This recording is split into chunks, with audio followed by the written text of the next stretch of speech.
Welcome to Red Thunder baseball action from St. Peter's Field on Munger Vision on PEGTV as we have the North Colonie, New York Padres taking on the Rutland Red Thunder and U14 Eastern New York travel team baseball action for you. And it'll be the top of the first under very threatening skies. The wind will be a major factor today. It's going to bother foul ball pop-ups and hits to the outfield, and anything popped up in the air is going to be chased around by the wind. You're looking at big number 8 out there, Kyle Smirski. He'll be the starting pitcher for the Thunder as they're all dressed out in their black uniforms, the red trim, the red letters, and red numbers, sharp-looking uniforms. Nate Swan will be the catcher behind the plate for him here to start things off with. Mike McMahon will be at first base. Defensively, at second base will be Joe Beeland. Troy Davin will be at shortstop. Eric Mack will be at third base. Mike Howell's your left fielder. Tyler Flynn in center field. And Mike Triller is your right fielder. And Bill Carroll is the leadoff hitter. And he'll take ball one in the dirt. A muggy day, but the breeze will be the big thing. And that, of course, we don't want lightning to come and stall the game out. It's very hazy and good baseball action for you today.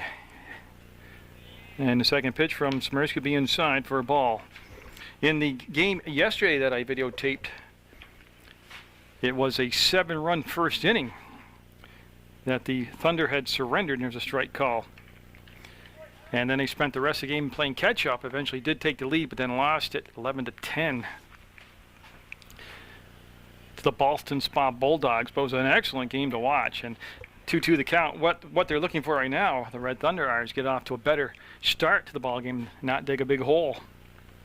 Smirski, you're used to seeing play. I'll be outside full count.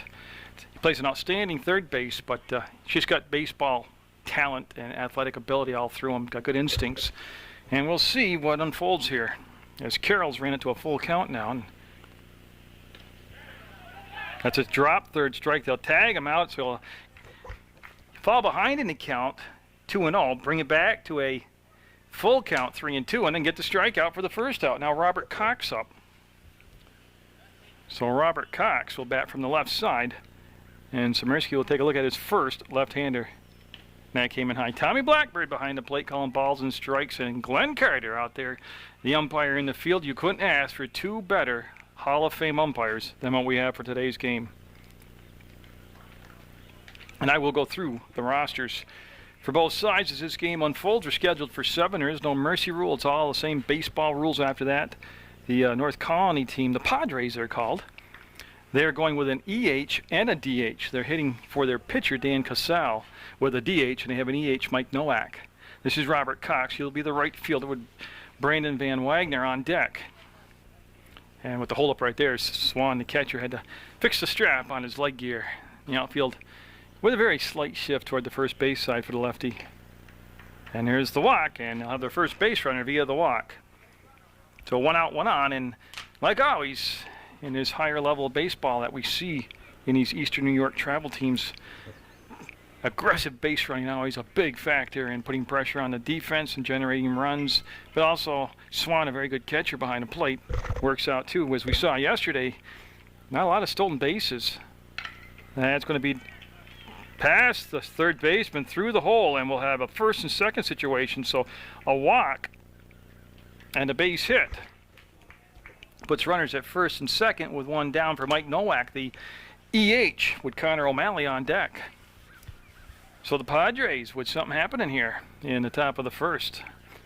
Again, it is a fielder's sky. I mean, it's cloudy. You'll be able to see the ball easy enough not to fight that notorious sun in the left field and shortstop third base area here at St. Peter's Field. But again, the wind on a pop-up. It's a pretty strong gusting wind right now. So Smirski from the stretch will deliver, and there's the base runner trying to draw. See, he had a huge lead. He was halfway to third, and I don't know if he's trying to get into a pickle or what, but he put the brakes on and came back to second base. Mack not quite on the grass down at third base. And the pitch from Smirski. No, they're going to come back, and that will get by and roll into center field, and that'll allow the runner to go from second to third. But I'll tell you what, it did look like if the ball would have been delivered a little bit easier to handle for the fielder, that they might have had him picked off. But first and third now is a great time to steal first to second, and if they throw down to second base, usually they release the runner from third to go home, but we'll see what happens here. It's early in the ball game not to throw down. And there's that old fake to third, spin around, and you know, I have seen that work though.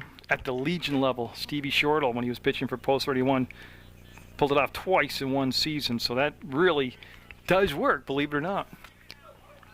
There is one down. He struck out the leadoff batter, Bill Carroll. He's looking at the EH, Mike Nowak, and on deck is Connor O'Malley as the North Colony, New York Padres. There's a swing and a miss and the throw down, and they'll cut it off, and Davin coming home, and he's going to score. And the ball gets away on the throw home, and that'll allow the runner to go down to third base. So everything I told you actually happened. I can't believe it either. That's why I can't believe more, you know, you do see games where teams don't, especially in softball for some reason, teams don't take advantage of that first and third and push the button and make them run situation. So it's 1-0 with one out and a runner at third now, North Colonie with the lead.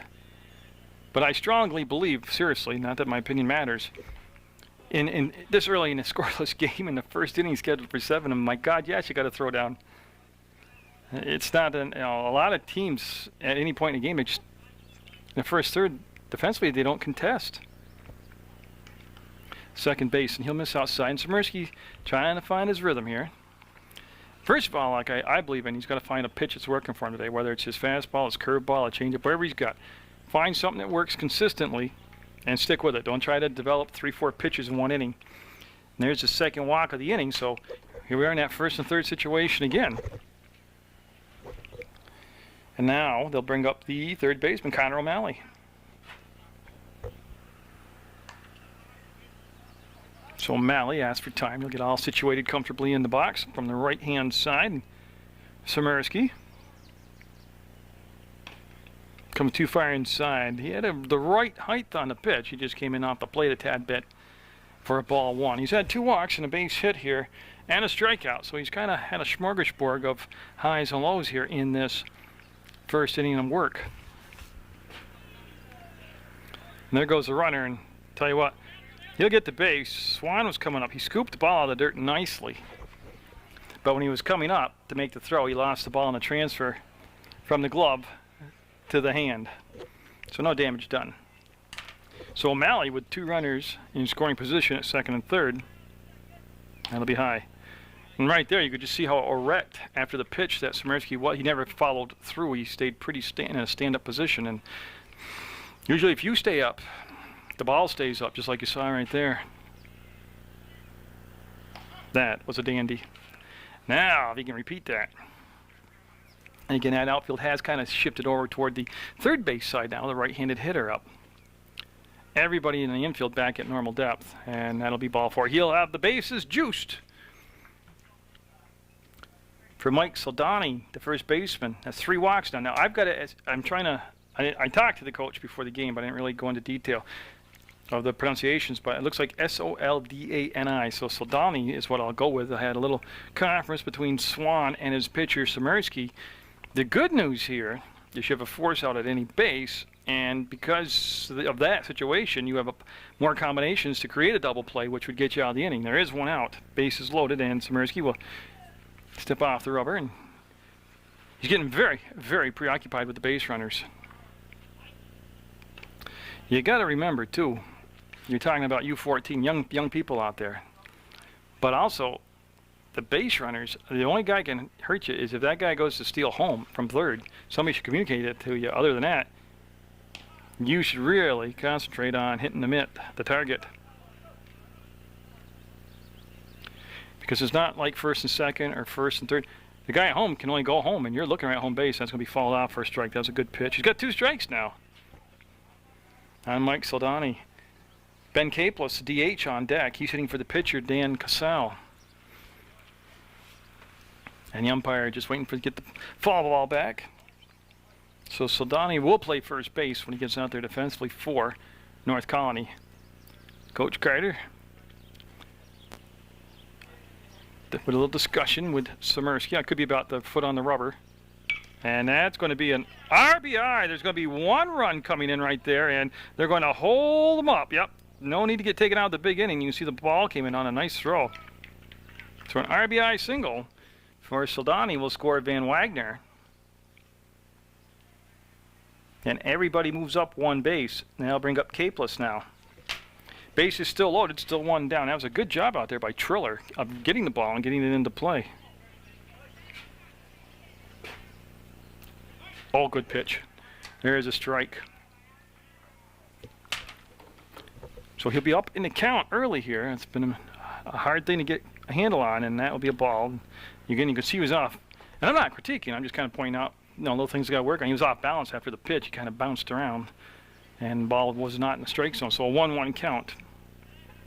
And again, he's real preoccupied with the guy at third. And so O'Malley out at second.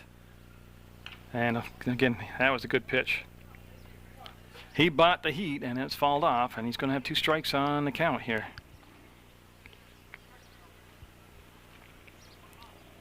And you're watching the Red Thunder from Rutland in the black uniforms out there at St. Peter's Field on the top of the first. And boy, he tried to go back door with that, and he didn't catch the corner, and it's going to be a ball. It's a good idea with the count in his favor. It's 2-0, North Colonie with the lead. That'll sail outside. He's got nowhere to put him. He's already walked 3 here in the first.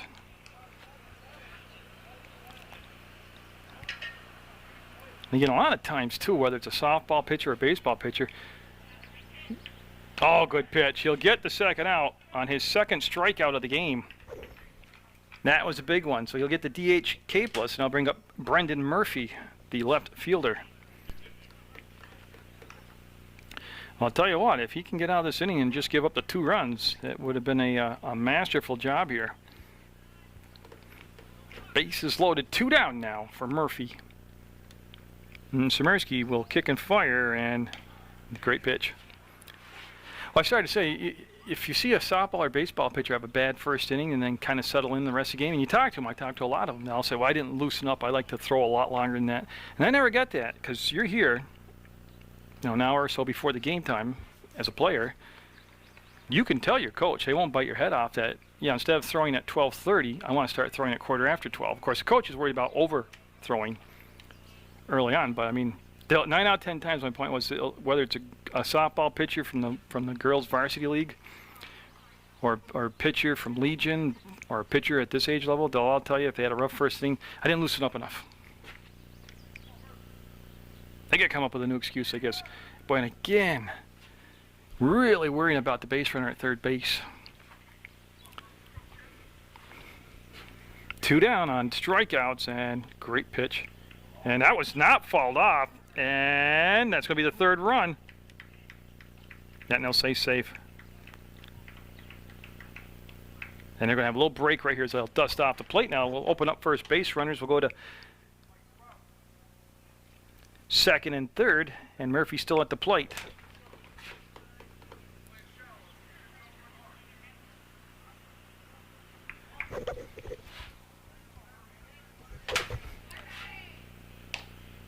And he got him, so he'll strike out 3, give up 3 runs, leave runners at second and third, and we'll have a 3-0 game going in the bottom of the first. North Colonie with the lead. Eric Mack will lead things off for the Rutland Red Thunder. He'll be looking at Dan Casal, the pitcher out there, big number 28, the right-hander, and I'll be a little bit outside for a ball. He's got Mike Saldani at first base, Zach Nash is at second, Billy Carroll's at short, Connor O'Malley is at third. Paul Engler is your catcher. And that's going to be put into play down to second base. Knocked down. Time. Got him. Good job of not panicking over there by the second baseman. Zach Nash, who made the play. So it's a 4-3 ground out to get things going. And the leadoff hitter is retired. Now Joey Beeland up. In the first game of the doubleheader yesterday against the Bulldogs, against Ballston Spa, he had a big day at the plate. That outfield has Robert Cox in right field. Brandon Van Wagner in center, and Brendan Murphy is in left field. It's 3-0 North Colonie. The Padres with the lead, and that never really broke for him. Came in high and stayed high, and it's going to be ball 1. Getting a Rutland Red Thunder is a U14 Eastern New York travel team all-star squad out there.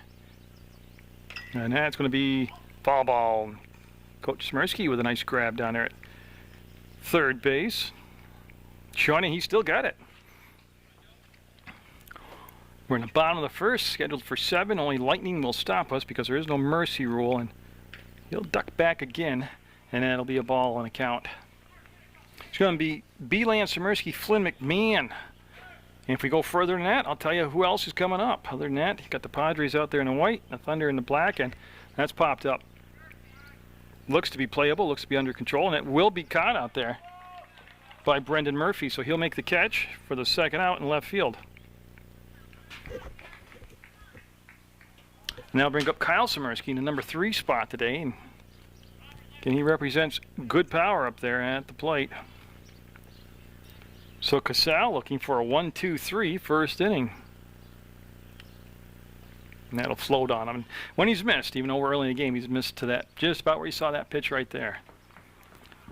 Like I said, Englert is the catcher back there. And let's see where he sets up his target. He'll tuck inside, and they didn't waste any juice on that. He got around and fouls that off over onto River Street for a foul ball strike.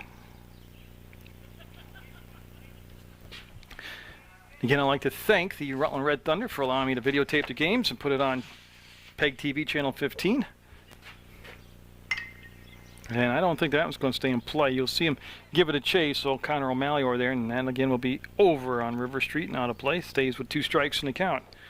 Again, the coaching staff is Rick Swiderski, Don Howe, Burt McMahon, and Steve Flynn. A couple of injured players, Ryan Hammond and Brian O'Rourke, on the roster, but unable to play right now. And boy, he went up the ladder and got that, and now this looks like this could be the third out. He will get underneath it, make the catch, and it is a 1-2-3 first for Casal and North Colonie. We'll go to the second inning with North Colonie in the lead, 3-0. Swiderski with 3 strikeouts, 3 walks, and 2 hits allowed in that first inning. And I know if Heath feels the same way I do. If he can get rid of those walks, he'll be in good shape. Got to find his control, and there's a strike called. And we're looking at Zach Nash, Paul Engler, and then Bill Carroll due up. The 3 hitters due up here, and Carroll represents the top of the order for North Colonie.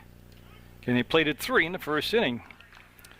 And then they had a 1-2-3 bottom of the first defensively, so you couldn't ask for a better start for the road team to get out to than what North Colonie has done. And it'll float high. It's a 1-2 count. All right, I mentioned you got Bill Carroll, Robert Cox, Brendan Van Wagner, Mike Nowak, Connor O'Malley, Mike Saldani. And I'll let this pitch come in. That'll be a ball. Ben Capeless, Brendan Murphy, Zach Nash, Paul Englert, Josh McDonald, Jeff Heim, and Chris Van Barkum. That's the roster for the North Colonie squad. Now, the only problem I'm going to have is when they plug in the subs, I don't have the jersey numbers to match up to the names. That's my fault for not getting that. And after being up 0-2, he goes back to 3-2. And again, he played around. He went between breaking balls and fastballs, and he's got to settle in on the pitch that's working for him before he starts to introduce other pitches. So he'll issue his 4th walk, and that'll get the leadoff batter on base. And the catcher, Paul Englert,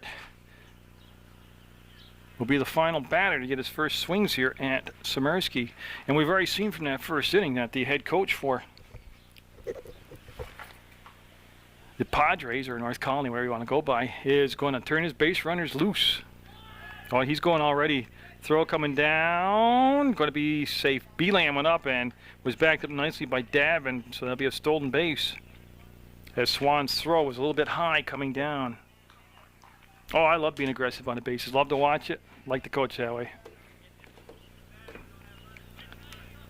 So second base, nobody out, and not going to be playable. No, it's going to be over the backstop and out of play. Hey, good time to tell you, too, as we're watching the baseball game at St. Peter's Field, and on June 19th, on the same beautiful field, American Legion Post 31 baseball action returns against Granville, New York, Post 323. Call it strike. That's a 5:30 start time. And get your Legion schedule and get out here and support American Legion baseball action. And always watch it on Munger Vision on PEGTV. No, he stretched the plate just a tad that time, just a little bit too far outside. And again, it isn't raining, it's just threatening rain. It's actually a comfortable day to watch the baseball game. He'll have his 4th strikeout to go with his 4 walks, so it's been an all or nothing adventure. Englert will strike out. Now Billy Carroll, the leadoff batter, also is the shortstop. He struck out in the first inning. So there's 1 out, 1 on, 3-0 in the top of the second. North Colonie with the lead. And the pitch from Smirsky right there. And again, boy, just if you can just get up in the count early, it can help you out through that next batter in the sequence. I'll tell you what, I'll just show you the lead. He was to where the shortstop is playing for the right-handed hitter, and I'm not really sure why he doesn't go all the way. And that's Nash down there I'm talking about. He's got a healthy lead. That's going to be fouled back for a strike. You can see right there the umpire, Tommy Blackbird, wanted to throw the ball out. But Smirsky's already watching the runner at second base. And Flynn from center field, he's sneaking in. Yeah. Oh. That was a very close pitch. Yeah, you see Smirsky asked him where that one was, and the umpire very good about it. He's showing him it was high. Again, it's not where the catcher catches the ball. It's an unfortunate thing because that would have been a strike, but it was high. He'll kick fire and come in low this time. And again, it's 4 walks, 4 strikeouts, 2 hits so far for Kyle Smirsky. Big number 8 out there in black for the Thunder. And he'll issue the walk. And that'll put runners at first and second for Robert Cox. He walked and eventually came around to score the game's first run. That'll put Brandon Van Wagner on deck. And he is a left-handed hitter. And got a little advantage right now. They are electing with runners at first and second to hold the runner on at first base defensively. And double steal, and they're going to throw down to third, and he's going to be safe.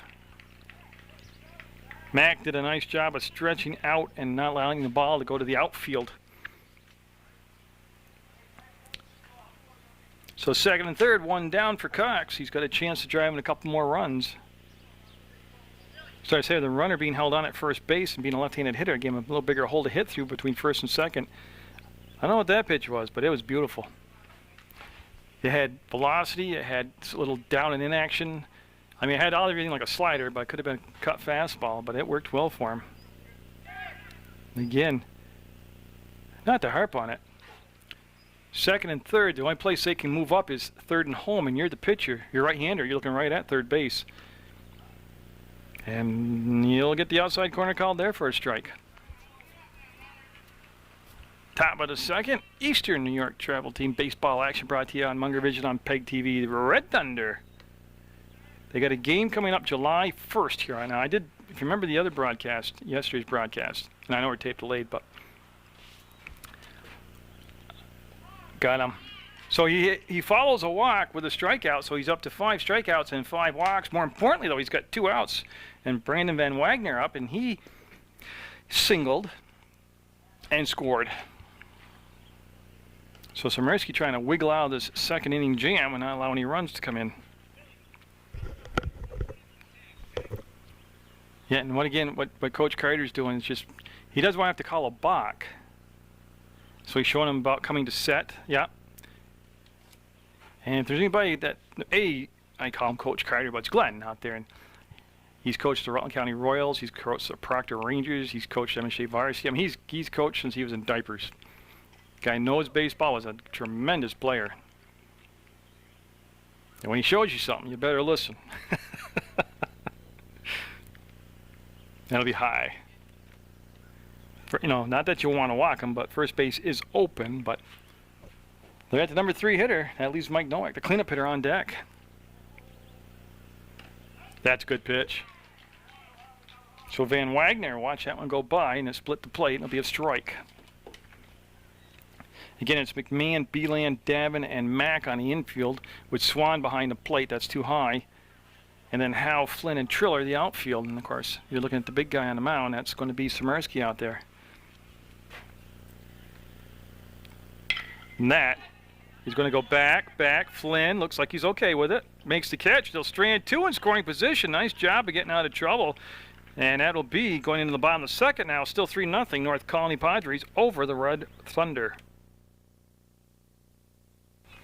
Tyler Flynn, who made that catch in center field to retire the side in the second inning, will lead things off. He looks to bunt, and he was looking to push that ball down the third baseline. Dan Cassell, the pitcher, number 20 out there with his back to you in the white uniforms, represents North Colonie, New York, the Padres. He had a 1-2-3 first inning. He had a ground out to second, a fly out to left, and a pop up to third in foul territory. And that looks like we're going to have another chance for the third baseman. He'll stay in fair territory, and he'll make the catch for the first out of the second inning.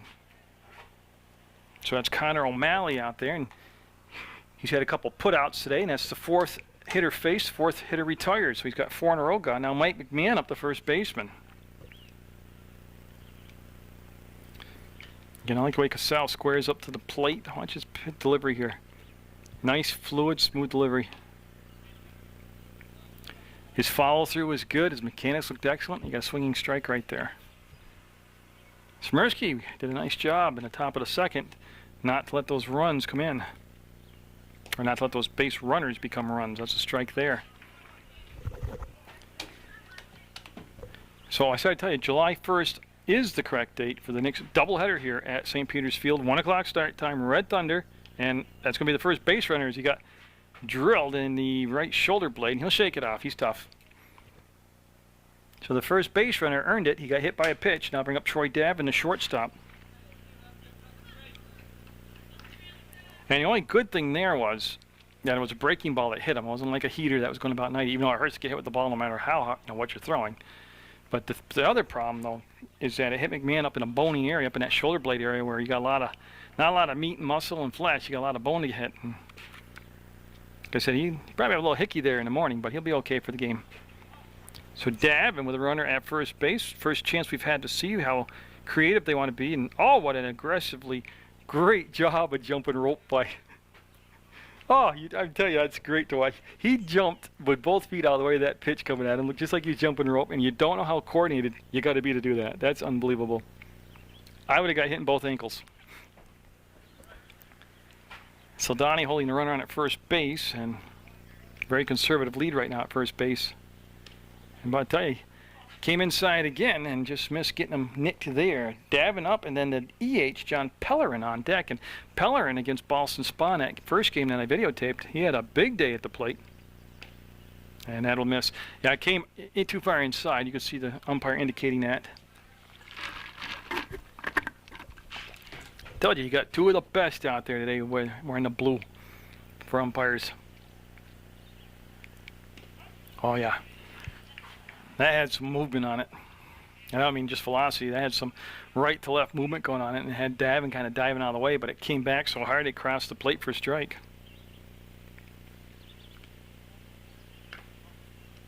And he'll have a hit batter and a walk, and that'll put runners at first and second now for John Pellerin. That becomes the first walk issued in the ball game by Cassell. And again, I don't want to purposely be mispronouncing the name, but I'm trying to read the coaches, and I'm not going to coach. I'm just trying to read. It looks like Soldani, Mike Soldani at first base defensively, not holding the runner on. Runners at first and second, they'll pull off the bag. Plus, you have a left-handed hitter up, and they'll be outside for a ball. So Pellerin, then Mike Howe on deck, and Pellerin represents the tying run. 3-0 in the bottom of the second. North Colonie with the lead. Good pitch. The outfield basically straight away, but they backed up a few steps, so they're playing a little bit deeper now for Pellerin. Great pitch to the left-handed hitter. Coach Smirsky flashing the signs down there at third base into the hitter.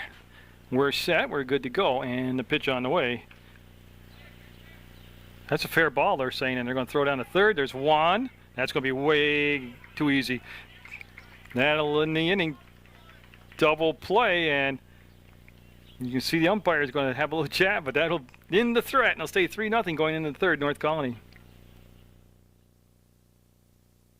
So as we get set to see Mike Nowak, the EH, hit here, I just want to kind of go back because I kind of fell asleep on that play. The guy who was most alert there was Paul Englert, the catcher for North Colonie, and that's going to be a ball. But the ball was just nubbed straight down, stayed in play. It was never a foul ball. It was never not in play. The catcher alertly picked it up through to third base for 1 out, because first and second situation, Don't forget, it was first and second, so it's a force out at third base. So they threw down to third, where O'Malley made the, touched the bag, and he threw over to first base to Colonie, where they got the base runner. That was a double play. So went 2-5-3 on a double play. And boy, I tell you what, double play is your best buddy as a defensive player, because that ended the first, second, one-out threat. But my hack was off to Englert, the catcher, for just having his head in the game, and that's going to be out of play over the dugout towards Otter Creek on the first base side. So Smirski in his third inning of work here, got 5 strikeouts, 5 walks, 2 hits. He's given up the 3 runs. That all happened back in the first. He stranded 2 runners in scoring position at second and third in the second, and he'll kick and fire and be in the dirt. Hey, and the sun poking out. So, oh no, I always want to get the games in. I'm not one of those guys who gets up and I'm a volunteer. I mean, I am Munger Vision, and I do put stuff on PEGTV, but I'm not staff. I'm not paid. I mean, I come here because I want to see the game. I don't want to get washed out or lightened out. And that becomes strikeout number 6 on some nasty stuff on that pitch. He elevated the strikeout. Now he'll keep a streak alive of at least 1 strikeout per inning. He's actually had 3 in the first, 2 in the second, now 1 here in the third. And he's going to be looking at Connor O'Malley, who walked his only time up. That was back in the first inning. And as soon as this pitch happens, it'd be a good time to read that defense to you out there for the Red Thunder. Over at first base, you got Mike McMahon. Joey Beeland is at second. Troy Davinger shortstop. Eric Mack is at third base. Behind the dish is Nate Swan, Mike Cow, Tyler Flynn, and Mike Triller. It's your outfield. That's going to be in the dirt for a ball. And so there's 1 down here. And that is, you go back and look, out of the 3 innings played, he's retired the leadoff batter on strikeouts 2 of those 3 innings. The only exception being, in the second, he walked leadoff batter Nash. Remember, he had him 0-2 and then lost him on a full count to a walk. And he'll be outside for a ball. And again, we can't tell you enough about getting down and supporting American Legion Post 31 baseball action. Nice pitch taken all the way right there. Yeah, like I said, they open up against Granville on the 19th. They've expanded the schedule this year, more games, so you'll be able to come down and the only thing I tell you, that's going to be a walk. That'll be a 6th walk of the ball game. So he's got 6 strikeouts, 6 walks so far. Is in the summertime. Put some sunscreen on, man. When you come down to if you go to Fenway Park, you got to put sunscreen on, but just to make your experience comfortable. And Smirski, Coach Smirski, talking to his son, Kyle Smirski, and we'll see what this is all about. Kyle's kind of breezing along. He's only gone 3 innings. He hasn't overextended himself. Now, whether or not it's a strategic meeting or it's a meeting about, I don't think it's an injury thing, but they're going to leave Kyle Smirski into pitch. And okay, so we'll see what happens. It was just a brief meeting. Man on first, 1 out, and Soldani up. He singled and had an RBI back in the first inning.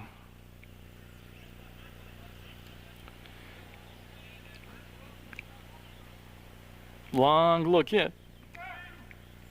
And again, he faked the throw to first. The runner is being held on by Mike McMahon over there defensively. And that's going to be out of play for a strike. Again, Brian O'Rourke and Ryan Hammond on the roster for the Red Thunder. O'Rourke, of course, suffering that ACL injury, and Hammond with a shoulder injury. So they have just, as far as I can do with my math, they have 9 players for the game. Runner going, ball put into play. It's going to be through the hole. And that's great. That's just great piece of hitting and coaching. They're going to wave him. No. He'll put the brakes on. He'll be over at third base. There's the guy at the base hit it first. And I'll tell you what made that possible. A couple things, okay? First of all, like I said, Soldani with a 2-for-2 day now, but they were holding the runner on at first base, and that's right where he hit the ball, where the first baseman would have been playing off the bag if he wasn't holding the runner on. And the second thing is that inside-outside swing. That was a beautiful piece of hitting, and the runner had started on a steal. Everybody thought he's going, so it was almost a hit and runner, a straight steal, and he just protected the blank, got a base hit. But first and third, 1 down now. They are going to throw to first base, and safe. Yeah, base runner asked for time, be granted time, and Ben Capeless, the DH, up now. He struck out back in the first. So Smirski's been on the verge of being named Harry Houdini here as he's trying to escape again. He had a second and third jam in the second inning. There's the pitch out. Great call, and they're going to come home with the throw, and he's going to score. Yep. They had the play called, the pitch out. They anticipated the first and third steal. But the throw was a little bit further out than what they wanted to have him to the cutoff. I'm sure they wanted him a little bit more toward home base on the cutoff. And then the throw home was high, and Swan didn't have a chance. So it now becomes a second base situation, a run in 4-0 now. North Colonie with the lead. And that's going to be out of play. That's going to easily make River Street. That's Soldani down at second base, number 26. 1 run in, 1 out. Capeless up. And Smirski from the stretch again. Facing the left-handed hitter. Oh, he got some help there as he got him to go up the ladder and chase some high cheese. That wasn't a pitch that was elevated like a rising fastball. That was just a pitch that left his hand and never came down, and got him to go after it. Hitters, whether it's softball or baseball, their eyes get huge at those high pitches. They like them. And that just slipped out of his hand. It's probably got some sweat there and some moisture in the ball. Just slipped out of his hand for obviously a ball. We're in the third. And there goes the runner to third, and but I'll tell you what, he had that base stolen. He was over halfway there on the windup. So Capeless with a runner at third base now. 1 run already in. There is 1 out. Remember, Smirski started this inning off by getting his 6th strikeout. And that's going to be out of play. But again, that was high, and he went up there and chased it. And the Red Thunder, basically all their team is from the Rutland area. Oh, that's a rocket. Triller, well, watch that one bounce off the fence for a foul ball. Tell you, if he straightens that out, that could be a gapper to the wall. In the end, it's just a harmless foul ball for a strike. They retrieve it, bring it back into the pitcher, Smirski. And again, that coaching staff is Rick Smirski, the head coach, Don Howell, Burt McMahon, and Steve Flynn. And that'll be a ball. Good stop by the catcher, but it will be a walk. And I have that as a 7 walk now. 6 strikeouts, 7 walks, and that'll bring up Brendan Murphy, who struck out back in the first. Now it just becomes a matter of execution. With a first and third situation, you basically know what the trend has been from North Colonie. Now it's just a matter of you being able to execute the counter play to try to offset their success with that first and third steal. And there's the old fake the third, semi-spin to first. Everybody stayed in place.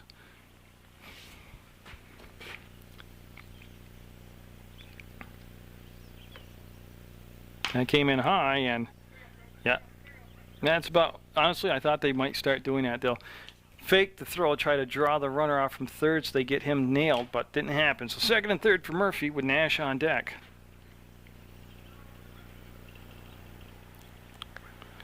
Smirski will go back to the windup and now come in high, and he's been laboring with his control. And again, I'm not sure. Yesterday we saw Beeland start the game, and then they brought Mack in, and he pitched very well. And I don't know what Coach Smirski, if Kyle doesn't go the distance, if they're going to relieve him, what he's going to come in with for a pitcher. And that'll be too far inside. It popped away harmlessly from the catcher, Swan. Didn't really get far enough away for anybody to do anything. First base is open, you know, you don't want to occupy it with a walk. They're looking for the second out of the third inning. They're on their 5th batter, and that was a good pitch. That was a real good pitch. Now, if you can just copy that and do it again. North Colonie, the Padres, at the plate in the white uniforms, and that'll be ball 4. That'll juice them. Bases are loaded. So 3 walks this inning. Matches first inning when he had 3 walks, and I'll bring up Zach Nash. He walked in the second inning. And I believe that could be the afternoon for Kyle, at least from the pitching mound, and Coach Smirski will take the ball. We'll see what's happening when we come back from the fade. So what the Thunder have done, they brought the first baseman, the lefty, Mike McMahon, in to pitch. He'll be looking at Zach Nash. Bases loaded, 1 down, 1 run in. It's 4-0. North Colonie's got the lead and they're looking to really break the game open right now. That's ball 1. There's nowhere to put him. They put Smirski from the pitcher's mound over to play first base. That's a good pitch. 1-1 to count. And again, boy, would he love to throw a double play up here. McMahon, number 6, on the mound from the stretch. Faded outside on the pitch. 2 balls, 1 strike. So the book on Smirski not complete yet. He's responsible for the 3 runners out there on the bases, but he's issued 8 walks, 6 strikeouts, and 2 hits. That'll make it a 2-2 count. Well, if he can't throw the double play, he'd like to get either a pop-up on the infield so the runners can't move up, or get the strikeout right here for the second out. And he'll get the strikeout. Oh, some nice looking pitches there. So Nash will go down on strikes for the second out of the inning. And now the catcher, Paul Englert, up. And he struck out in the second. That's the only time he was at the plate. But I'll tell you what, again, Houdini pops up, because if they can get out of this inning, that came in high for a ball, and only give up the 1 run, that would be a very good thing to have accomplished in a very tough situation here. McMahon will fire away and be high again. So he's down 2 balls, no strikes in the count to the catcher, Paul Englert. There's a strike. He needed that one. 2 balls, 1 strike. And that wind still whipping around here at St. Peter's Field. I'm sure in front of the lens you'll see the little white fluffies that blow off the dandelions. And then you can tell the wind kicking up when they're just buzzing all over the place. That's put into play. It goes to Davin. He'll go to second, get the force, and they'll get out of the inning. And a nice job by McMahon in relief of Smirski. It'll be 4-0 though. North Colonie with the lead going into the bottom of the 3rd. Mike Howe will lead things off here, followed by Nate Swan, and then Mike Triller due up for the Red Thunder. They're down 4-0 in the bottom of the 3rd. And swinging through the pitch for a strike, strike 1. Now, the interesting thing about this is we see how that long inning on the bench by the pitcher, Dan Casal, will affect him, or if it will affect him at all. Boy, he went up the ladder and chopped that one down. And what I'm saying that for is remember, Casal is being DH'd for. So he's not, a lot of times your pitchers will have long innings when their team's up offensively, but they're also swinging the bat and sometimes getting on base running. So they're staying mentally and physically involved in the game, where Casal is just pitching. He's not coming to the plate. And that was a long 3rd inning. So he hasn't allowed a hit. He's hit a batter and he's walked somebody. He hasn't struck out anybody. So, and that's going to be his first strikeout. Going to chase it. So Hal will go down on strikes. Now Nate Swan due up. And again, this is the first time through the order. So these hitters right here in the bottom of the 3rd getting their first swings and their first look at Casal. That's how efficient he's been. Now, don't forget, he threw they had a double play in the 2nd inning. And again, great location, good velocity too. Doesn't seem like that long innings had any effect on him, to be quite honest with you. So he's up in the count, 0-1. And that one didn't quite snap back quick enough. It'll be a 1-1 count now. Swan, the catcher. He was the catcher yesterday in the first game of a doubleheader, and he's catching here today. And tell you, it's a little bit cooler and less humid today than yesterday, but it's still a lot of hard work. That's got a chance, not deep in the hole. They'll come up and get him. What a play by the shortstop, Bill Carroll. That throw generated from deep in the hole, almost on the edge of the grass, off the outfield, and he'll gun him down. And Nate Swan is no slow runner. That was a big-time play by the shortstop. Now Mike Triller up with 2 down. Base is clear for the right fielder Triller, and he'll step in from the left side. Top of the order on deck, and Eric Mack. And that started outside, stayed outside, and it'll be a ball. A good eye by Triller. In St. Peter's Field, the place to be. That'll be high for a ball. You got the Red Thunder, U14, Eastern New York travel team out there today. Again, good baseball action. You got American Legion Post 31 coming up all through the summer, and then you got the Southern Vermont tournament this year right here.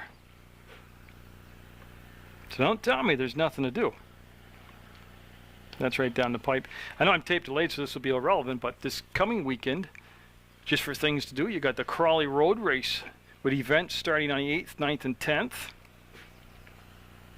That's got a chance to be caught by Carroll. Now he'll take it on the bounce. He'll throw to first and safe. Yeah, just good job of getting those legs moving, getting down the line by Triller. He'll have an infield base hit with 2 down. And Eric Mackup, he had a 4-3 ground out. He hit the ball to the second baseman, Zach Nash, who tossed him out. So, again, Billy Carroll at shortstop elected to let the ball drop in front of him. And just too much speed going down the first baseline. So Mack, playing third base so far in the ball game, will step in from the left side, and that'll cause Casal to step off the rubber and make the runner go back and tag up with the base. Yeah, see old Coach Carter watching him on that rubber, make sure he's not going to have a balk. There's a good pitch. Oh, and I got the Crawley Road Race. The week after that, you got the Relay for Life for the American Cancer Society. I mean, you start looking around, there's all kinds of stuff going on in your community that you can be involved in. That could be the third out. And it will be the third out on the catch by the center fielder, Van Wagner. They'll strand one. They'll trail 4-0, and North Colonie with the lead going into the fourth.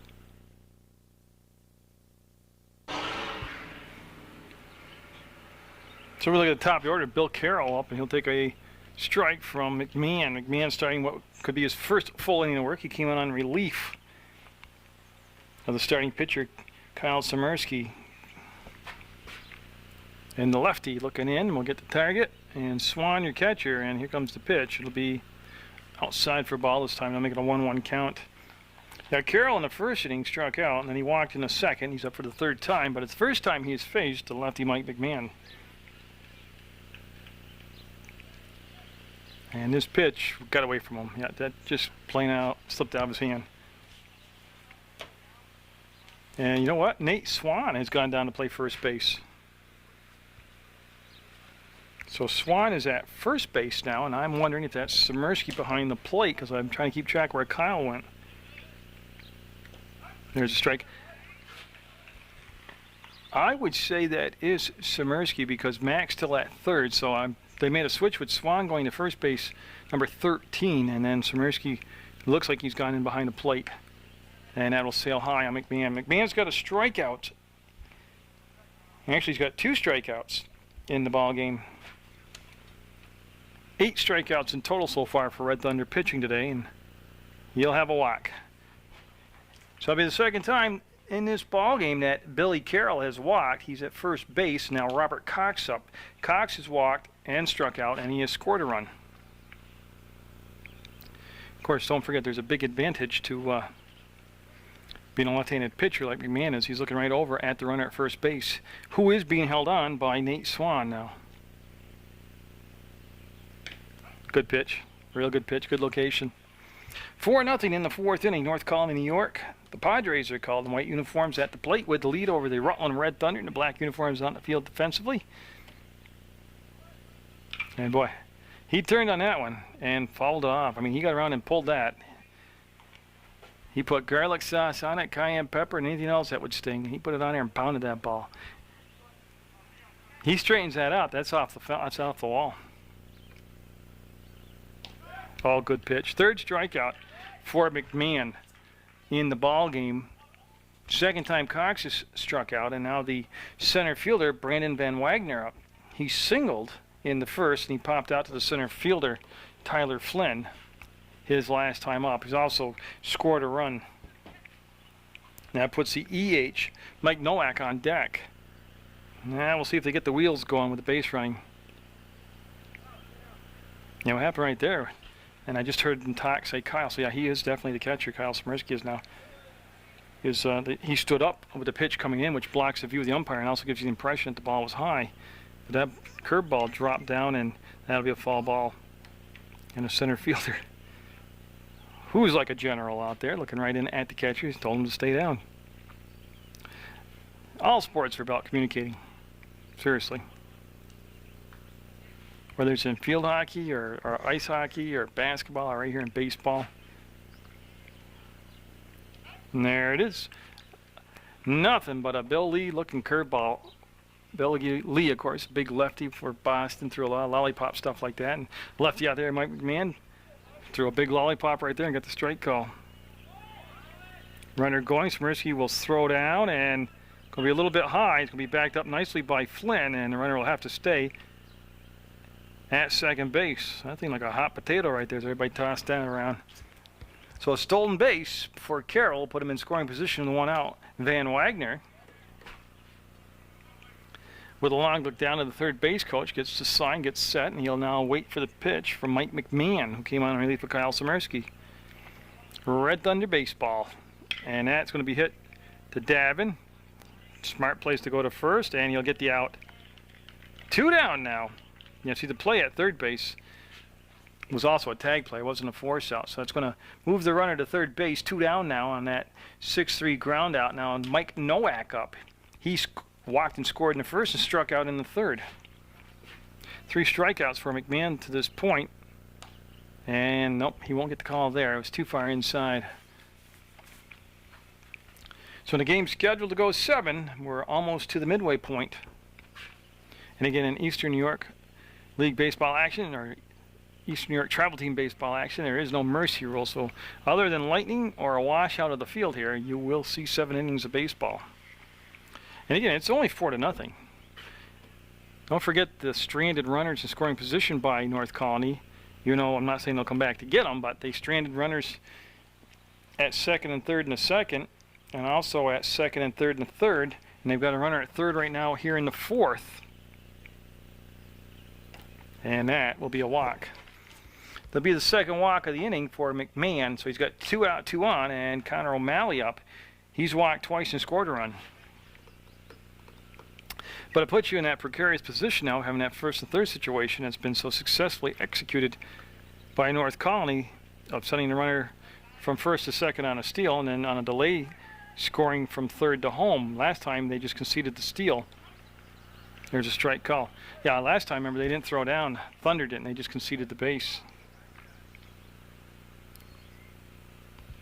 There's a no attempt to throw him out, which also doesn't give you a stolen base as statistically.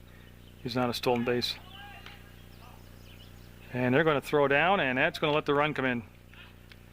That'll be an E2 as it's sailed out Smirsky's hands into center field, and the runner will obviously be safe down at second base.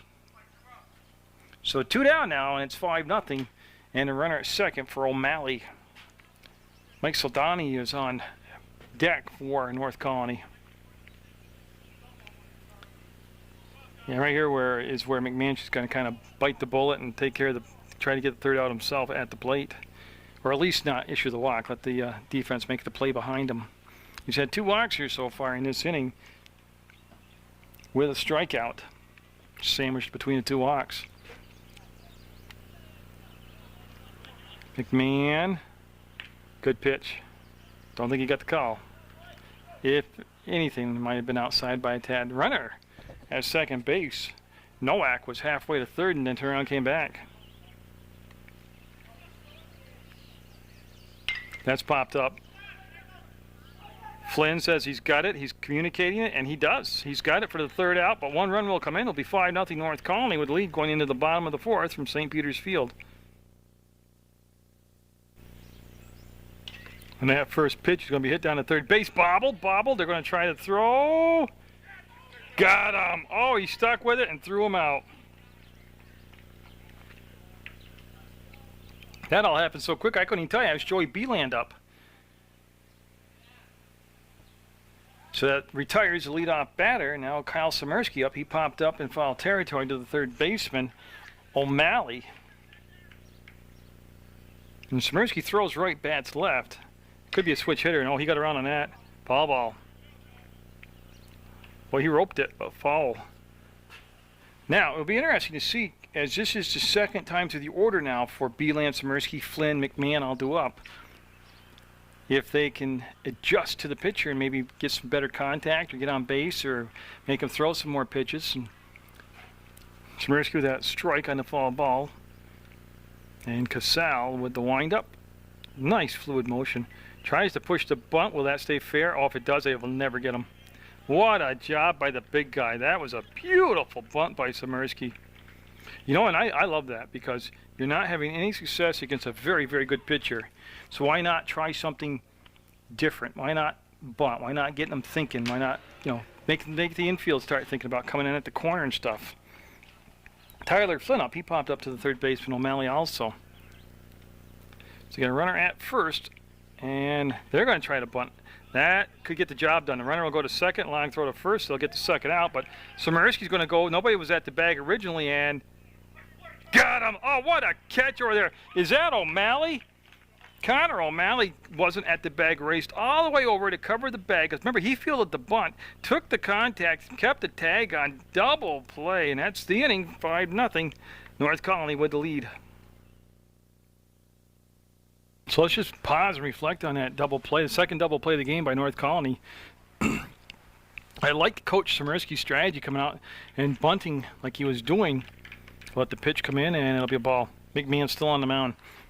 But the ball was bunted down to Connor O'Malley at third base. He charged the ball, threw over to Soldani at first, and then Chmerski, who was going from first to second on the bunt. I mean, the reason he went to third because there was nobody covering the bag. It was completely naked.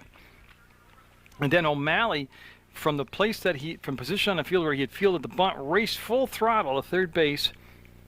And Soldani threw to a spot on the field like a quarterback does. And that's tough to do, to throw across the diamond without a target, stationary right there where he's going to be, like leading him with the ball like a pass in football. And then O'Malley not only made the catch, but got bumped and still held on to the ball for the tag. And they'll get him at first base on a close play, but they'll get the ground out. And McMahon retired leadoff batter, Soldani. Now Ben Capeless up. He has struck out and walked in the ballgame so far. He is the DH. He hits for the pitcher, Dan Casal. That's going to be Flynn, center fielder. He's pretty sure-handed. When the ball's hit to him, you pretty much figure he's going to get it. He's a good fielder. So 2 down very quickly here for McMahon. It's 5-0. North Colony with the lead in the top of the 5th. They scored 3 in the first, 1 in the third, 1 in the fourth. Kyle Chmerski was the starting pitcher. He got relieved in the 3rd inning by McMahon. And McMahon's done a very good job coming in relief. He's gotten out of a few pickles and done a good job. Kept his team in the ballgame. 5-0, believe me, is not insurmountable. That might not stay in play. Yeah, it's going to be over and out of play. Just creeped over the mesh area, the fencing area. Yeah, and you got to be awake over there. You see the fans kind of dispersed over there. And, you know, you really should bring your glove to the game. Some young ladies over there, they're kind of joking about it now, but they easily could have made the catch. I almost might have to give them an error on that play, but we'll let them slide with their first attempt of the season. Oh, what a nice pitch. And it's 2 strikes now on the batter. Murphy. Brendan Murphy up there. With 2 outs, he will be foul. They say foul ball. Got just a piece of it to stay alive on a foul ball, so we'll stay with 2 strikes. Again, PEGTV is a community television. It's public access, and their website is www.pegtv.com, PEGTV. There's a strikeout to end the inning. No damage done. We'll stay at 5-0 North Colony as we go into the bottom of the 5th.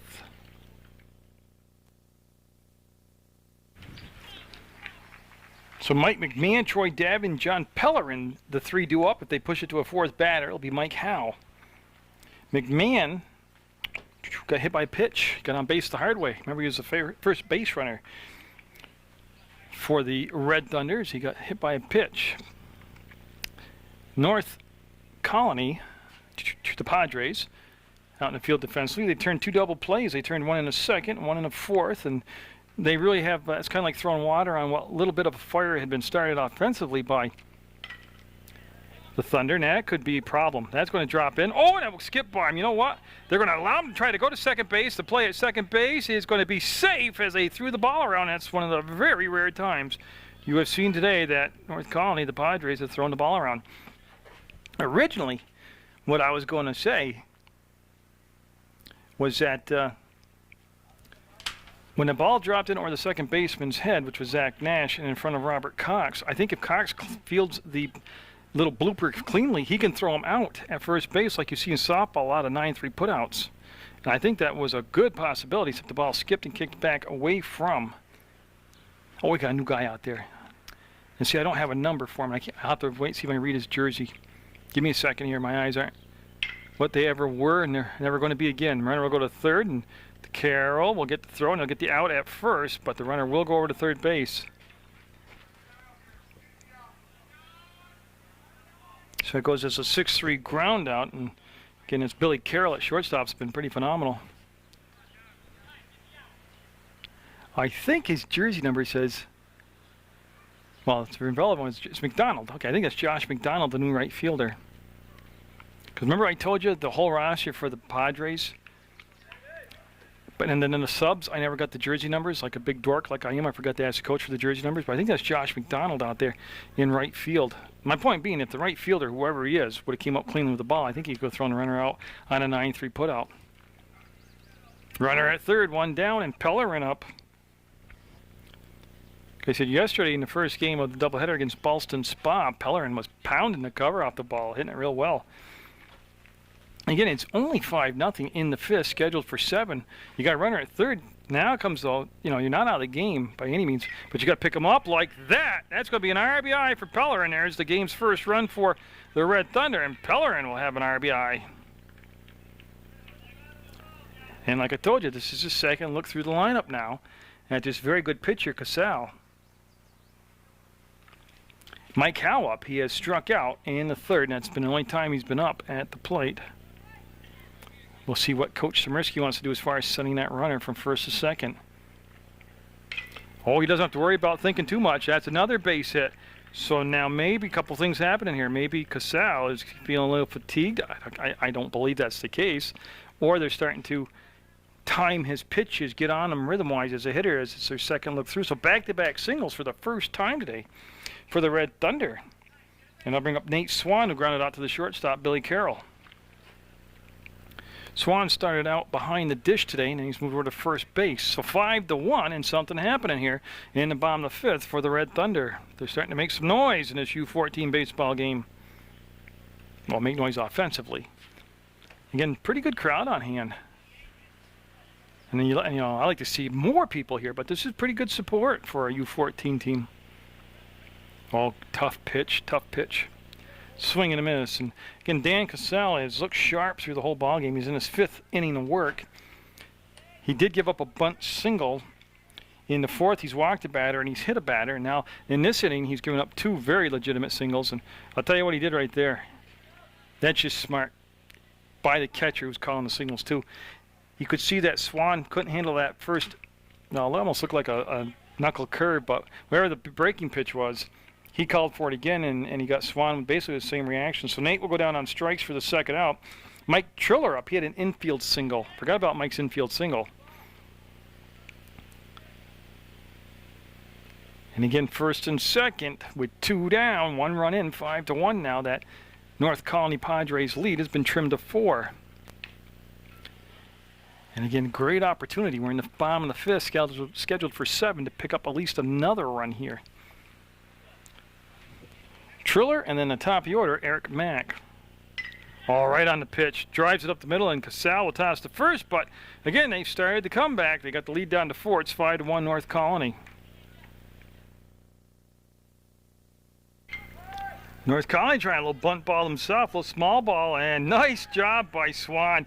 Not only of handling the short hop throw, but then getting out of the way of the base runner so he didn't get clocked. That was Zach Nash, by the way. And now Paul Englert, who is struck out and hit into a force out, as we're in the top of the 6th, scheduled for 7, and that's McMahon out there, Mike McMahon. He came on relief for the starting pitcher, Kyle Semersky, and he's, like I said, he's done a good job keeping his team in the ball game. Again, 4 runs, very, very doable. And the Padres, well, they looked real sharp, looked real good. They have fielded well. They are wicked solid on the infield. They've gotten some good pitching from Dan Cassell. And taking advantage of whatever they've been able to get offensively, at the plate. So 5-1 in that pitch outside. Again, you're watching Munger Vision on PEGTV. It's public access sports, bringing you summer sports. Got the Red Thunder baseball action. Got American Legion Post 31 coming up, and like I said, I am tape delayed, but got the Coles American Cup Soccer Cup tournament.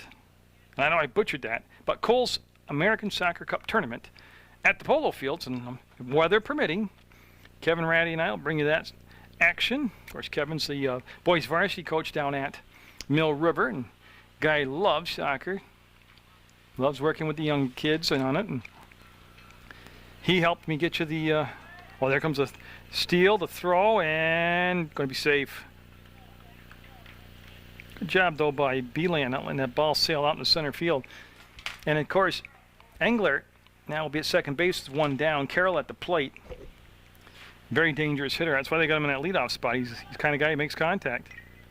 And, boy, what he did there, well, that's going to be tough. It's going to be out of the reach of Swan. Is they had the guy at second base. Well, I'll give him a name, Englert.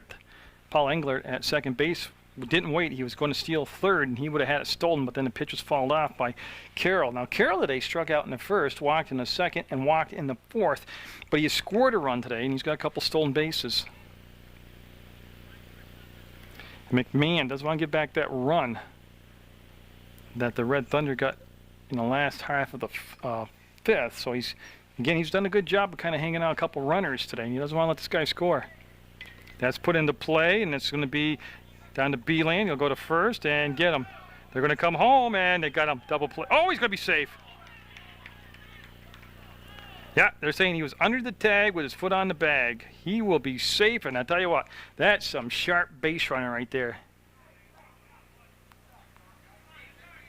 That'll be the 6th run of the game, making it 6-1 as Englert. Now, that has to be a sign flash to him at second base because, well, I guess it doesn't have to be, about because you've got to know what's going on something like that the minute the ball's hit contact. But, boy, that's just sharp. They sent him from second on the steal.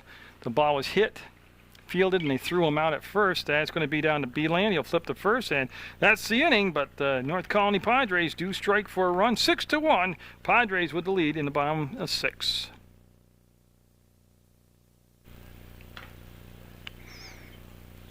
Well, I'll tell you, if you're the Rutland Red Thunder, you're right where you want to be as far as making a comeback. You're at the top of the order with Eric Mack facing Dan Cassell.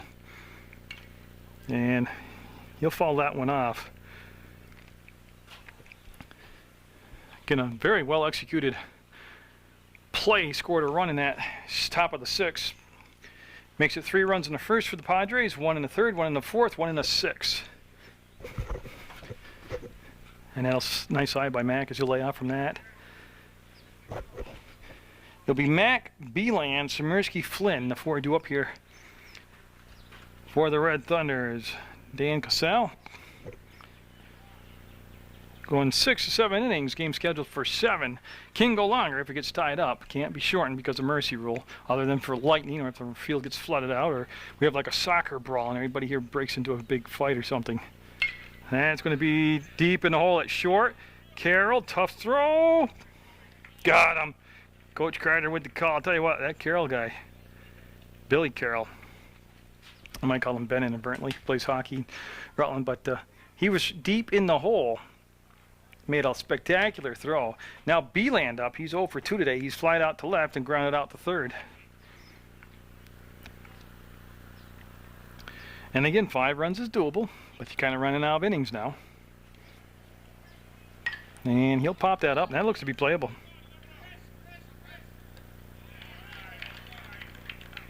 Oh, I got a new number in there. And again, I didn't get the numbers to match up. But they called him Chris. Oh, Van Barkum. I know who that is now because I got the first name. So 2 outs is Van Barkum in the ballgame at first base, makes the catch, and Smirski up now. Smirski had a bunt single, and he's flied out to the third baseman. I'll tell you, and I look at this defense, I've talked a lot about the shortstop Carroll for Colonie, but Nash has been good, and O'Malley's been outstanding at third base. I mean, I don't know how I can forget that guy. Oh, Smirski was on that pitch, fouled it back for a strike. I liked his stride into the pitch. So I think we're looking at McDonald. Josh McDonald is the right fielder. Van Barkum is at first base, and the other guy on the roster is Jeff Heim, and I don't know his number, but I'm looking out there to see if there's anybody New Jersey or new face out there. Oh boy, that was a strike call. I'll say that was a tough one, but he did end up eventually calling it a strike. Again, it's been a very, very well umpired game as far as balls and strikes, and also nice job in the field. And he might have hit him. Yeah, he hit him. So with 2 outs, there'll be a base runner on it. It's the second batter hit by a pitch. Both batters have been hit by breaking balls. So Kyle Smirski will go down to first, and Tyler Flynn will come up to the plate. Now put Mike McMahon on deck in the bottom of the 6th.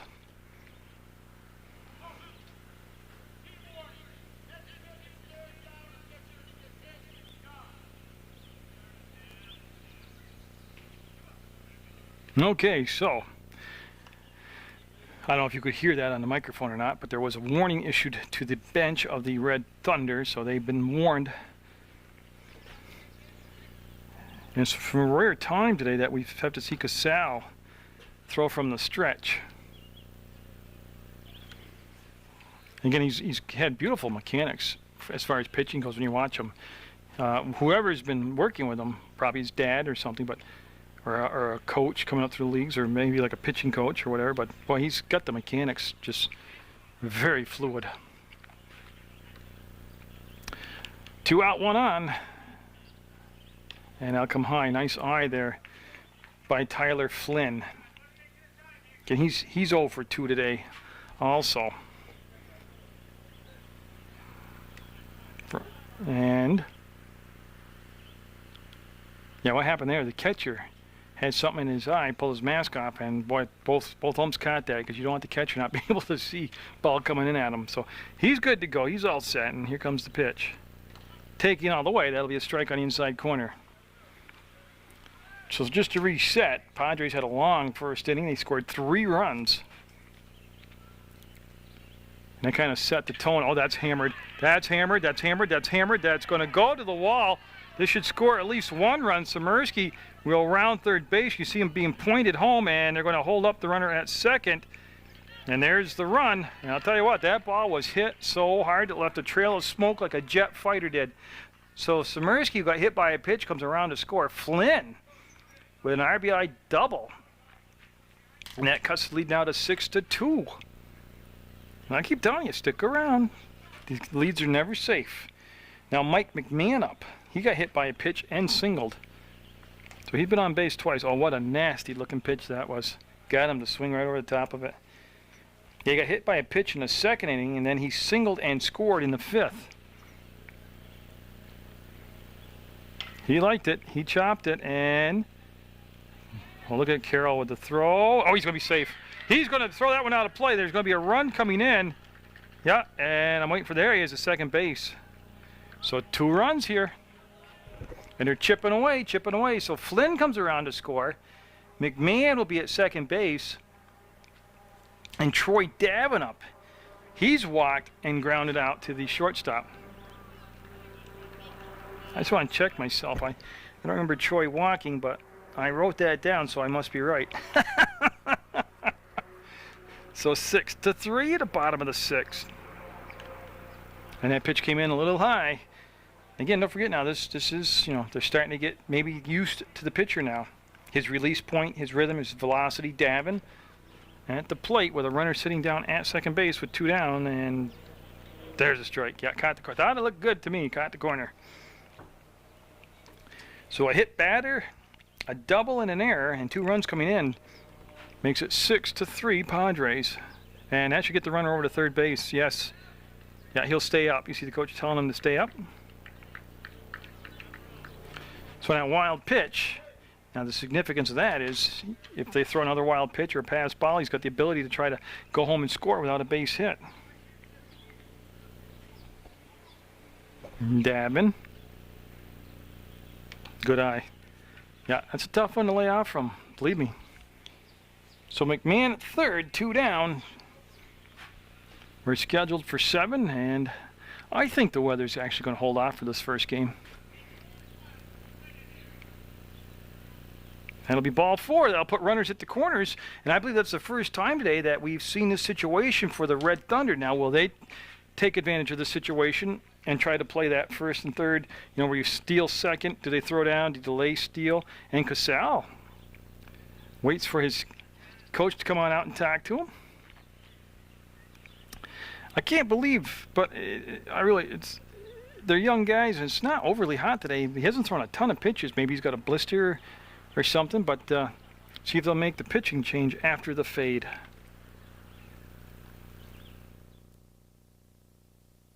Leave Casal in, and he's facing a very hot-hitting John Peller in the EH. Remember his base hit last time. He's got the table set now. First and third, 2 down, 2 runs in, 6-3 the score. North Colonie in the lead. And the Red Thunder trying to do something about it. And there's the cutoff play. They had him in a pickle. He's going to be back. That's a tag play. It's not force. So see how much they brought Billy Carroll in the shortstop much closer for the throw to cut it off. And Davin will take second base. And Pellerin now, who has an RBI today, looking to get some more base hit here. Would make it interesting.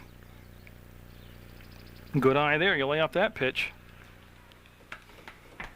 Yeah, it's always a unique thing to watch a pitcher cruise along and no problem, and all of a sudden, boom, things change real quick. 6-3.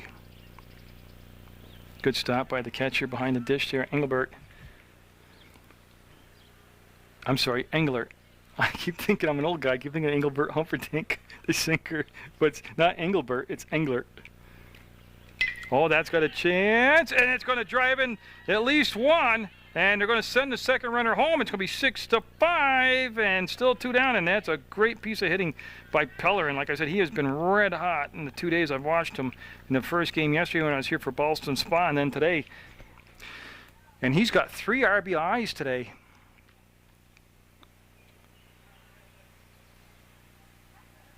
He's 2 for 2 with 3 RBIs, and that's 4 runs this inning, making it 6-5. And that's going to be it for Casale. He's going to leave with the tying run at first base. The new pitcher is Brendan Murphy. He was the left fielder, and they brought Nowak in from the EH. He's now the left fielder, and at the plate is Mike Howe with the tying run at first base. That tying run over there at first base in the form of Pellerin belongs to the starting pitcher, Casale. So even if he scores, there's a throw to first. So even if Pellerin scores and ties the game, the worst that Casale can do is a no decision. If Murphy can get out of this inning without allowing the game to be tied, then Casale's still in a position to get the win. And I'll tell you, there were goose eggs for the first, second, third, and fourth inning for the Thunder, and then they broke through the run in the 5th, and now 4 here in the 6th, and they're right back in the ballgame at 6-5. They only trail by the 1. And I'll tell you what, he chased that one up high out of the strike zone and wanted to chop it. Swans on deck. This is how at the plate he struck out in the 3rd and singled in the 5th. And that one just kept fading and was outside, and that'll be a ball. And like I said, Casale was just going along, doing a good job, and starting to show some signs of not feeling that comfortable on the mound in the 5th. That'll be a walk. That'll push the runner over into scoring position at second base, while the first and second with 2-out situation. Nate Swan is grounded out to the shortstop, Carroll, and then struck out.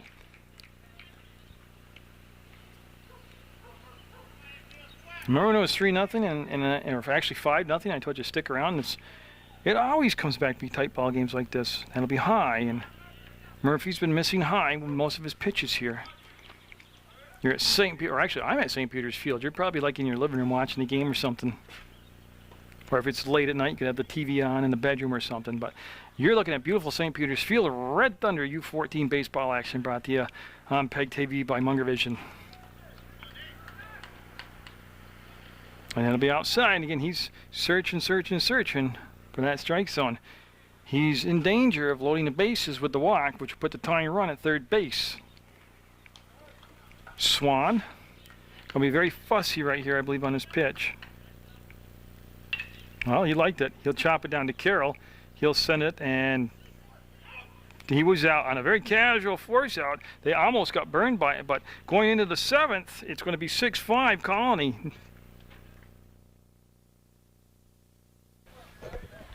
Well, Mike McMahon's job, pretty simple. Keep it at a 1-run deficit. Give your team that chance to have to make up the minimalist amount of runs in the bottom of the 7th. We're in the top of the 7th. Brandon Van Wagner, Mike Nowak, and Connor O'Malley do up. And O'Malley's out behind the first base dugout warming up like he's going to pitch the bottom of the 7th and be the closer. Why not? He's done a phenomenal job in the field at third base. He's going to be a heck of a pitcher when he comes in. So McMahon right in the heart of the order, though, right at the 2-3-4 spot. It's going to be outside. Actually, I'm sorry, he's at the 3-4-5 spot, which is still kind of like the heart. Last thing you want to do is start putting people on base with the walks right now. You want to keep things moving along in a positive direction. Let the defense make some plays. Nope, there's the walk, and I'll have the leadoff batter on base in the 7th. Nowak up. He has walked and scored in the 1st. He struck out in the 3rd, and he walked and got stranded at second base in the 4th. Remember, Sikorsky was the starting pitcher. He went 2+. He got relieved in the 3rd by McMahon, who's gone the distance since that point. And they're going to have Swan defensively at first base hold the runner on, and that pitch called a strike. So it's Swan at first, Beeland stays at second, Davins at short, Mack at 3rd. Sikorsky's gone behind the dish. He's the catcher now. That's a ball. Triller remains your right fielder. Tyler Flynn still in center, and Mike Howe is your left fielder. And he's going to have a chance to make a play. No, it's going to carry over his head, and they are going to see if they send Van Wagner. Nope, they're going to say put the brakes on at third base, and you know what happened right there? They got caught in the wind, and Nowak, number 10, just creamed it. Yeah, got caught in the wind and just got a nice little push behind the ball and ends up with a double. Nice stroke. Now Connor O'Malley up. He walked in the 1st, walked in the 2nd, and scored a run, then flied out the center fielder, Flynn. Big situation right here, though. 2 on in scoring position. And there is a ball. Nobody down, and after making up all that ground to make it a 6-5 ball game, it's going to take a lot of effort here to keep the North Colonie Padres from building the lead back up again. That was pretty darn good pitch. And I'm slicing and dicing at it, and all I came up with was just air. It'll carry on. I'm outside. Yesterday, in the first game of the doubleheader against Boston Spa, remember the Thunder went through 3 pitchers. And they're on their 2nd right now, and made it to the 7th, and the pitch. Again, pulled the string on it. He's got 2 strikes on him now, and but I tell you, one way not to let those runners score is come up with a big K right here.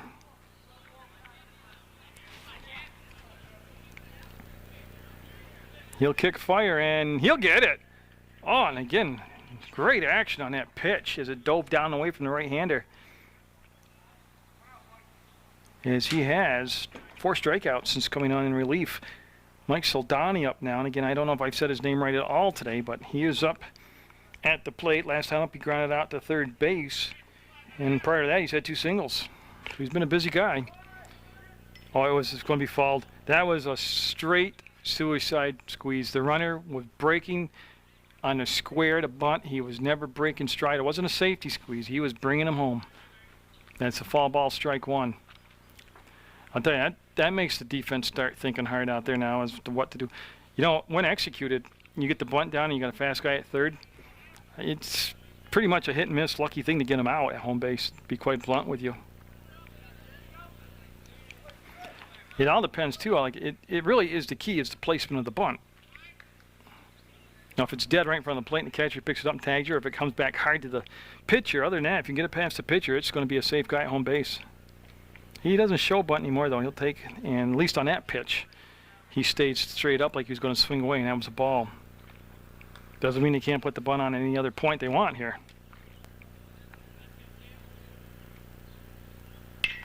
Oh, that's going to be to Flynn. He'll set himself up, and he's coming home with the throw.